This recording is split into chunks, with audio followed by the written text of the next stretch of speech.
ஜூலை 24, 2001 ஸ்ரீலங்கா அரசாங்கத்துக்கு அதிர்ச்சியை ஏற்படுத்தின ஒரு மிகப்பெரிய தாக்குதல். இலங்கையிலேயே அதி பாதுகாப்பு வலயம் என கருதப்படுற கட்டுநாயக்கா ஏர்பேஸ் தாக்கப்பட்ட ஜூலை 24, 2001. நிறைய கதை கேள்விப்பட்டிருக்கீங்க.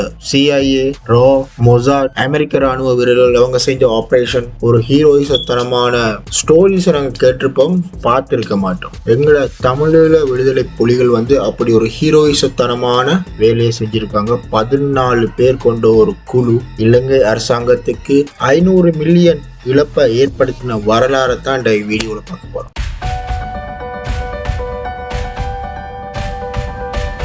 கட்டுநாயக்கா விமான நிலையம் என்பது அதி உயர் பாதுகாப்பு வலயமா இலங்கையில இருக்கிற ஒரு இடம். கொழும்பு தலைநகரத்திலிருந்து 20 கிலோமீட்டருக்கு அங்கால இருக்கிற இந்த இன்டர்நேஷனல் ஏர்போர்ட் தான் பயணிகளுக்கான ஒரு விமான தளமாகவும் இராணுவத்துடைய விமான தளமாகவும் பாவிக்கப்பட்டு கொண்டிருந்தது. அந்த வகையில இலங்கை இராணுவத்தோட விமானப்படையை சமாளிக்கிறதுக்கு அந்த டைம்ல போதிய அளவு ஆயுதங்கள் இல்லாதபடியால தமிழீழ விடுதலை புலிகள் என்ன நினைக்கிறாங்கன்னா இவங்களோட ஏர் சுப்ரியாரிட்டியை உடைக்கணும். அதனால என்ன செய்யறாங்க, விமானத்தை அடிச்சு பிரயோசனம் இல்லை, அந்த விமானம் போய் தர இறங்குற பேசிய அடிச்சு நொறுக்கும்னு சொல்லி ஒரு 14 பேர் கொண்ட ஒரு குழுவை உருவாக்குறாங்க. அத்தனை பேரும் கருப்புலிகள். அவ்வளவு சாதாரணமா இந்த விமான நிலையத்துக்குள்ள போயிட முடியாது. நிறைய முள்வேலிகளும் மின்சாரம் பாய்ச்சப்பட்ட வேலிகளும் இருக்கு. ஏர்போர்ட்ல வேலை செய்யற ராணுவ வீரர்களுடைய குடும்பங்கள் இருக்கிற ஸ்டாஃப் குவார்டர்ஸும் இருக்கு. இதுவே அத்தனையும் கடந்துதான் ஏர்போர்ட்டுக்குள்ள போகும். இதுக்காக ஒரு வருடம் ஒரு தமிழீழ விடுதலை புலி உளவு பார்க்கிறார். அங்கேயே ஏர்போர்ட்டுக்கு பக்கத்திலேயே ஒரு வீடு எடுத்து எந்தெந்த டைம்ல கமர்ஷியல் பிளைட் இறங்குது, எந்தெந்த இடத்துல போர் விமானங்கள் இருக்குதுன்னு மொத்த டீட்டெயிலையும் எடுத்துக்கொண்டு இந்த தகவலை விடுதலை புலிகளுக்கு தெரிவிக்கிறார். விடுதலை புலிகளுக்கு இந்த உளவு செய்தி கிடைத்தவுடன் 14 பேர் கொண்ட குழுவை தயாரித்து வைத்திருந்தாங்க தானே, அந்த 14 பேரையும் ஒவ்வொரு வழியாக அனுப்புறாங்க கொழும்புக்கு. எல்லாரையுமே ஒரே அடியா அனுப்பல. ஒரு சில பேர் கடல் வழியா வந்திருக்காங்க, ஒரு சில பேர் புகையிரதம் வழியா வந்திருக்காங்க, ஒரு சில பேர் பஸ்ல வந்திருக்காங்க. இப்படி மொத்தமா 14 பேர் கொண்ட குழு ஒன்று சேருது கட்டுநாயக்கா விமான நிலையத்துக்கு அருகாமையில். அதே போல இவங்களுக்கு தேவையான ஆயுதங்களும் அவங்க வந்த வழியாகவே மூட்டை மூட்டையா கட்டி அனுப்பப்பட்டிருக்கு. அதாவது பார்க்கும்போது அதுக்குள்ள சாப்பாட்டு பொருட்களோ வேற ஏதாவது ஒரு பொருட்களோ இருக்கிற மாதிரி இருக்கு. அதுக்கு நடுவுல வச்சு மறைக்கப்பட்டு மொத்தமா கட்டுநாயக்கா விமான நிலையத்துக்கு அருகாமையில கொண்டு சேர்த்துட்டாங்க எல்லாத்தையும். ஸ்ரீலங்காவில் அந்த டைம்ல மின்சார பற்றாக்குறை இருந்ததால ஒரு சர்டன் பீரியடுக்கு ஒவ்வொரு இடத்துக்கும் மின்சாரம் தடைப்பட்டு கொண்டே இருக்கும். 1 hour 2 hour அப்படி தடைப்பட்டு கொண்டே இருக்கும். அந்த தடைப்பட்ட நேரத்துக்காகத்தான் இவங்க பார்த்து கொண்டு இருந்திருக்காங்க. மின்சாரம் அண்டைக்கிண்டு பார்த்து ரொம்ப ஏர்லியா மின்சாரம் தடைப்பட்டுட்டு, அதனால என்ன செஞ்சாங்க, சாப்பிட்டு கொண்டு இருந்த சாப்பாடு வைத்து விட்டு உள்ள இறங்க போறாங்க. சோ இவங்க முதலாவது போகணும்னா அங்க ஒரு கிரவுண்ட் இருக்கு, அது விளையாட்டு மைதானம் இருக்கு. அந்த மைதானத்துக்கு கடந்துதான் அங்கால போகணும்.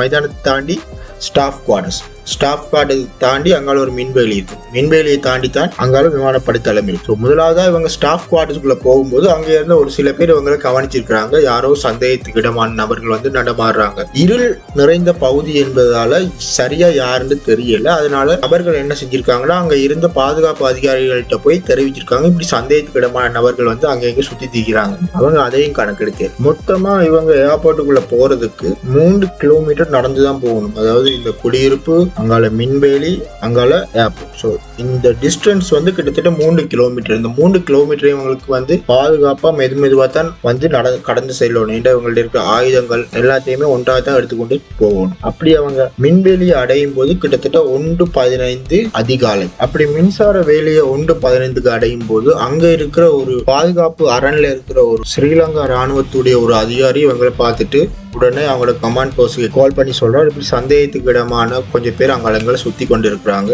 எங்களோட ராணுவ வீரர்கள் யாராவது பாதுகாப்பு நடவடிக்கையில ஈடுபட்டு இருக்கிறாங்களான்னு சொல்லி கேட்டிருக்காரு. அவங்களும் ஓம்னு சொல்லிட்டாங்க. எந்த இடத்துல யார் நிக்கிறேன்னு இவருக்கு தெரியல. அதனால அவரும் கணக்கெடுக்காம விட்டுட்டார். மின்சார வேலியை கடக்கிறது அவ்வளவு சாதாரணமான விஷயம் இல்லை. அந்த மின்சார வேலிக்கு நடுவால ஒரு தண்ணி ஓடும் ஓடை இருக்கு. அந்த ஓடை மழை காலங்கள்ல ரன்வேல இருக்கிற தண்ணியை வெளியேற்றுவதற்காக பாவிக்கப்பட்டது. அது ஒரு சில இடங்கள்ல நிலத்துக்கு கீழால போகும், ஒரு சில இடங்கள்ல நிலத்துக்கு மேலால. இவங்களுக்கு இருந்த பிளஸ் பாயிண்ட் என்னன்னா அந்த மின்சார வேலிக்கு கீழாலையும் அந்த தண்ணியோட போகுது. அதனால என்ன செய்யறாங்கன்னா ஒரு வீரர் அதுக்குள்ளால போய் அங்க இருக்கிற மின்சார இணைப்பை துண்டிக்கிறார். அதனால ஈஸியா அவங்களால உள்ள போயிட முடியுது. அந்த 14 பேரும் உள்ள போய் அந்த விமானத்தளம் வந்து 3 பிரிவா பிரிச்சு வச்சிருந்தாங்க. முதலாவது பிரிவு பயணிகளுக்கானது, இரண்டாவது பிரிவு ஹெலிகாப்டர்ஸ் நிப்பாட்டுறது, மூன்றாவது பிரிவு எதுன்னு கேட்டீங்கன்னா ஜெட் ஃபைட்டர்ஸ் நிப்பாட்டுற இடம். ஸோ இவங்க என்ன செய்யறாங்கன்னா 2 குரூப்பா பிரிஞ்சு ஒரு குரூப் வந்து ஹெலிகாப்டரையும் இன்னொரு குரூப் வந்து ஜெட் இருக்கிற இடத்தையும் நோக்கி போறாங்க.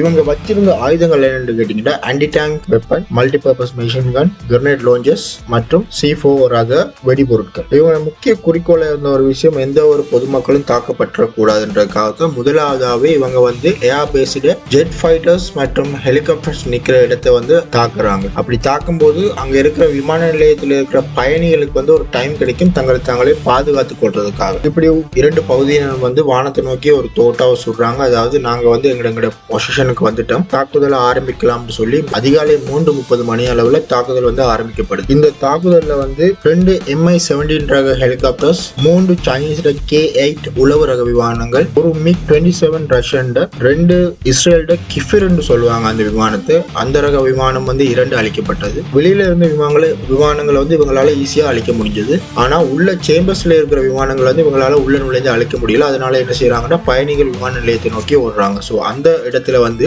ஸ்ரீலங்கன் ஏர்லைன்ஸை சேர்ந்த ஒரு A340 விமானமும் A330 2 விமானங்களும் தாக்கி அளிக்கப்படுது. இந்த மொத்த தாக்குதலையும் இலங்கை ராணுவத்தை சேர்ந்த விமானப்படை வீரர்கள் 6 பேர் உயிரிழக்கிறாங்க. காலை 8:15 மணி மட்டும் இந்த தாக்குதல் வந்து நடந்து கொண்டு இருந்தது. இந்த யுத்தத்துக்கு போன 14 பேரும் உயிரோடு திரும்ப இல்லை. ஏன்னா அவங்க போனது கரும்புலியா கொண்டு அவங்களா வெடிச்சு சாவாங்க, இல்லாண்டு அவங்க சாவு மட்டும் சண்டை பிடிப்பாங்க. ஸோ அப்படி சண்டை பிடிச்சு இலங்கை அரசாங்கத்துக்கு கிட்டத்தட்ட $500 மில்லியன் அளவிலான இழப்பை ஏற்படுத்தினதுதான் இந்த மாபெரும் தாக்குதல். இந்த வீடியோ உங்களுக்கு பிடிச்சிருந்தா ஒரு லைக் போடுங்க, தயவு செஞ்சு முடிஞ்ச ஒரு கமெண்டை பண்ணிட்டு போங்க. நன்றி.